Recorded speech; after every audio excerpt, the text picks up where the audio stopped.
মঙ্গলবার প্রকাশিত জাতিসংঘের স্বাধীন আন্তর্জাতিক তদন্ত কমিশনের প্রতিবেদনে বলা হয়েছে ২০২৩ সালের অক্টোবর থেকে গাজায় নিহতদের প্রায় ৩০% শিশু। কমিশনের মতে ফিলিস্তিনি শিশুদের ইচ্ছাকৃতভাবে লক্ষ্যবস্তুতে পরিণত করেছে ইসরায়েলি বাহিনী, যা গণহত্যা, যুদ্ধাপরাধ ও মানবতাবিরোধী অপরাধের প্রমাণ হিসেবে বিবেচিত হতে পারে।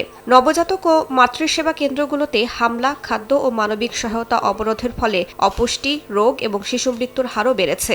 কমিশনের চেয়ারম্যান জানান, যুদ্ধবিরতির পরও শিশু হতাহত অব্যাহত রয়েছে এবং আন্তর্জাতিক আইন অনুযায়ী তাদের যে সুরক্ষা পাওয়ার কথা তা উপেক্ষিত হচ্ছে।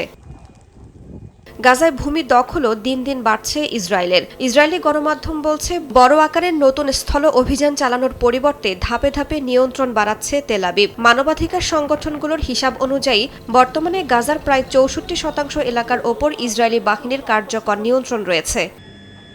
প্রতিবেদনে আরও বলা হয়েছে, গাজা ছাড়াও অধিকৃত পশ্চিম তীরে এতিমখানা ও শিক্ষা প্রতিষ্ঠান ধ্বংসের ঘটনা শিশুদের মানসিক, সামাজিক ও শিক্ষাগত বিকাশে দীর্ঘমেয়াদী ক্ষতি করছে।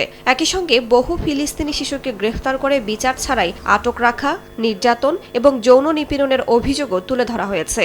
শিশু অধিকার সংগঠনগুলোর তথ্য অনুযায়ী গত বছরের শেষে ইসরায়েলি কারাগারে আটক অর্ধেকেরও বেশি ফিলিস্তিনি শিশুই কোনো অভিযোগ বা বিচার ছাড়াই বন্দী ছিল।